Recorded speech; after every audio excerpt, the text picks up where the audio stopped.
Hi, I will show you today how to use bones in 3ds Max. We will animate a cactus-like object, and with bones you can animate different kinds of geometries.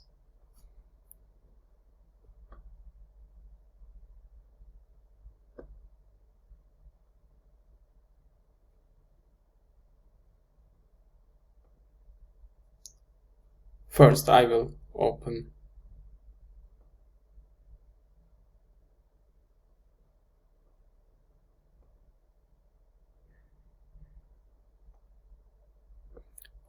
the scene editor.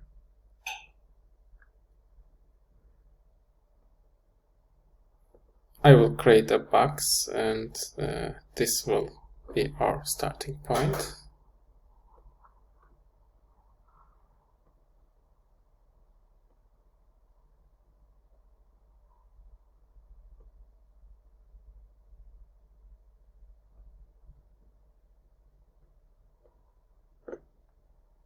We need to have several segments to model the cactus.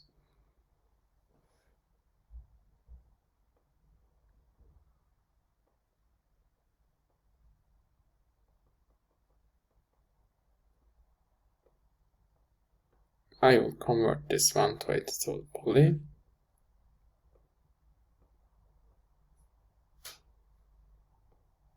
I will extrude those faces.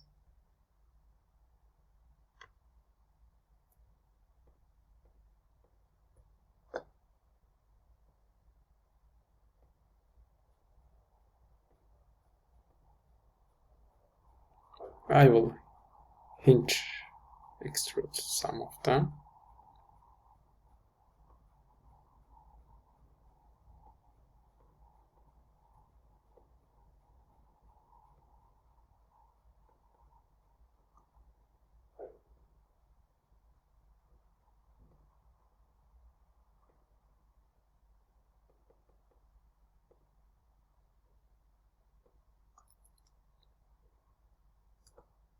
I will do a similar geometry to the other side as well.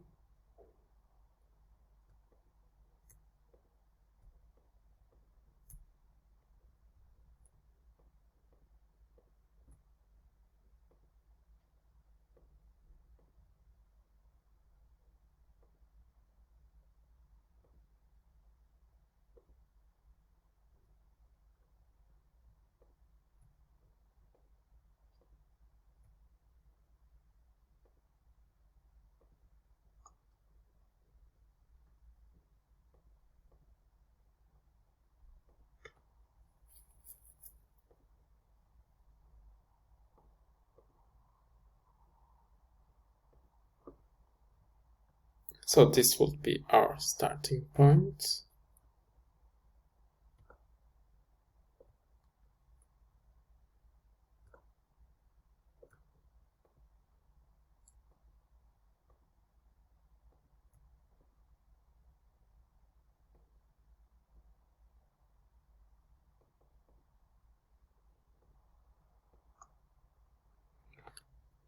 First, I will explain the hierarchies in 3ds Max. As you see, we have just one box here, and this is this box.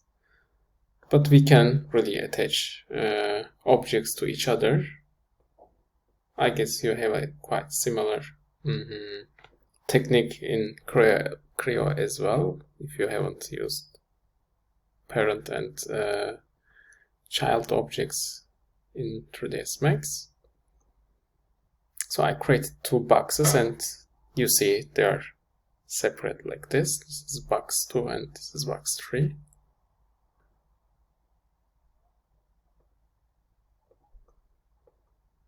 You can attach them together with this select and link option. First, you select the child object, and then you select the parent object. The child object can move freely, but if you move the parent object, the child object follows it. And bones are quite similar, so they are child and parent objects that are attached together.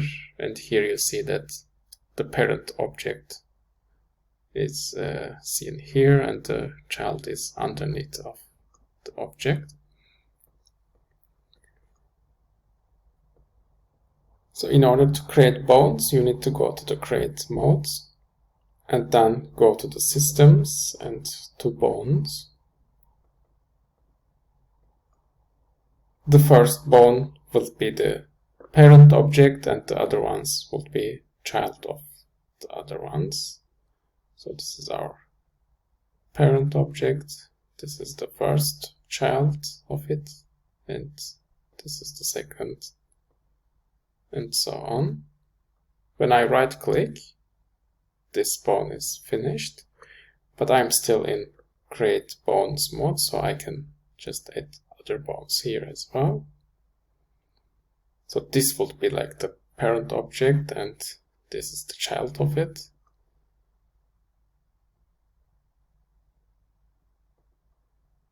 And I right click, this is also finished.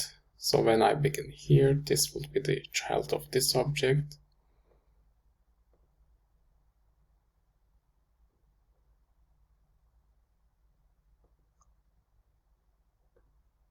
So if you finished creating the bones, you need to go out of the create bone mode. So we have our bones here and they are nicely created with the parent and child objects already set up. So we don't need to link them one by one. So this box is our main body, which is the cactus. And you will give it a green color.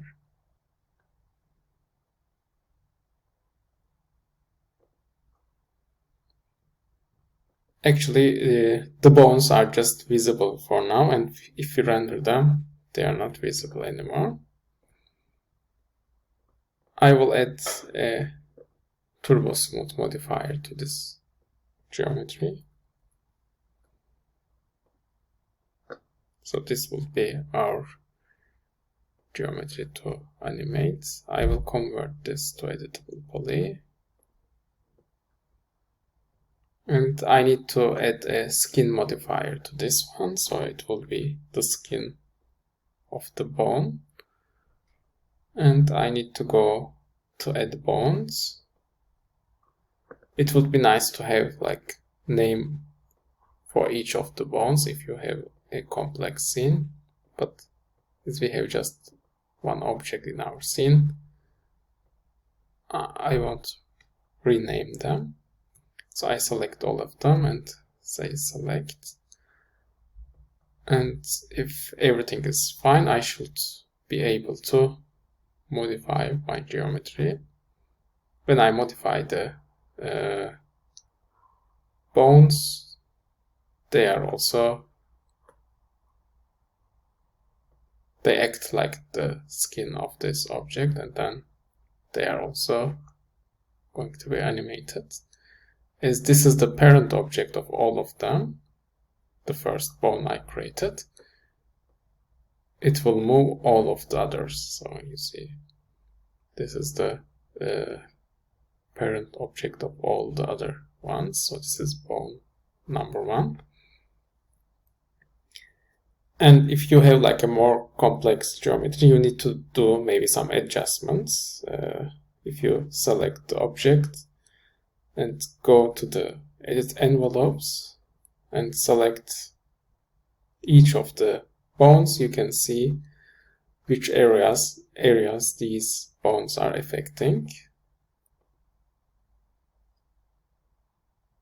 These are done automatically by 3ds Max, and if you need to adjust them, you can do also these adjustments.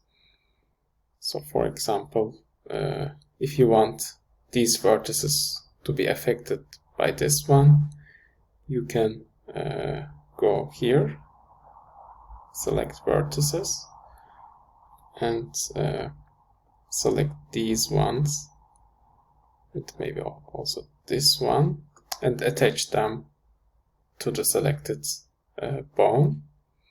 Therefore, this is the bone 5. This should be like selected. And you just type to the effect 1, which is 100. So 100% these vertices will be affected by this one. So you see they are also now attached here. I guess we need to also attach these as well.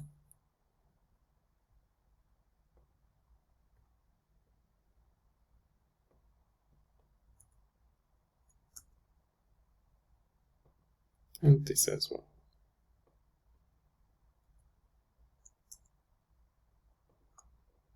You can also say that some of the vertices should be affected by two different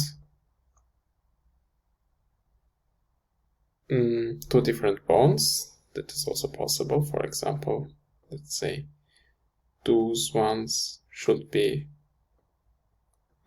affected 50% by this one, by this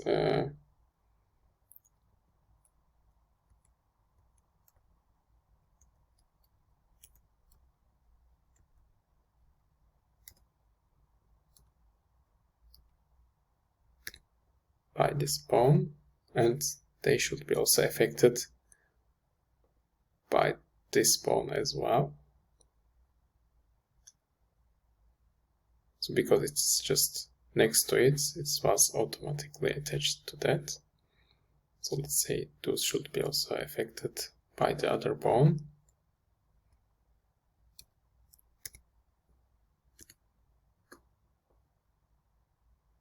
So you can really go to the details and make a really detailed distribution of the modifiers, but it's just will take too much time for us. Therefore, I just go and close the edit envelope option. And now animate my scene. So I will animate one part with forward kinematics and the other part with inward kinematics.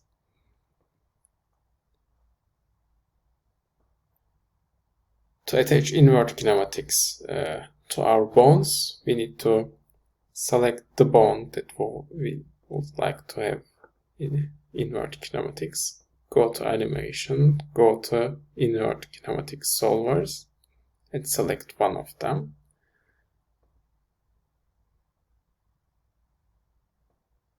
They are resembling some bones that are existing in our body, so I will use the limb option for that. So we have this new object, which is called the inward kinematics chain, which now we can just use to animate those bones.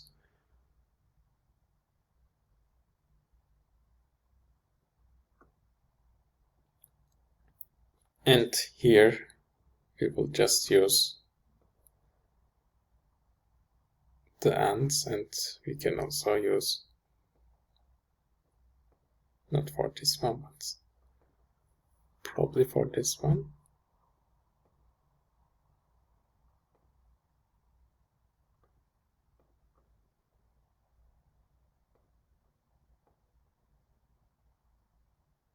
So you'll see this is a more natural way of animating it, because it resembles the bones and the structures we have in our bodies.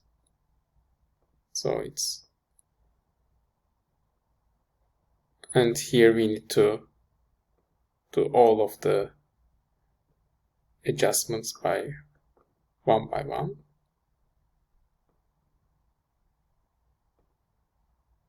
But at some point it makes more sense to use inward kinematics, and at some point it's better to use forward kinematics. So we will do a small test here.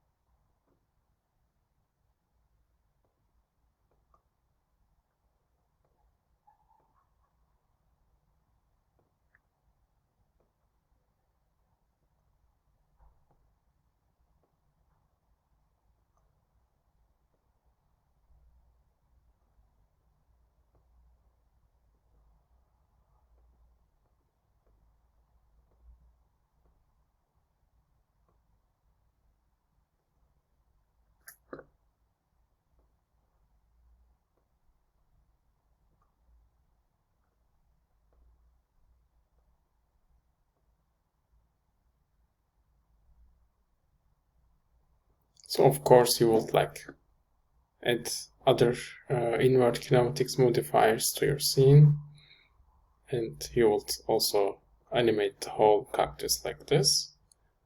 But for now, it's to just show the differences. It would be enough for us.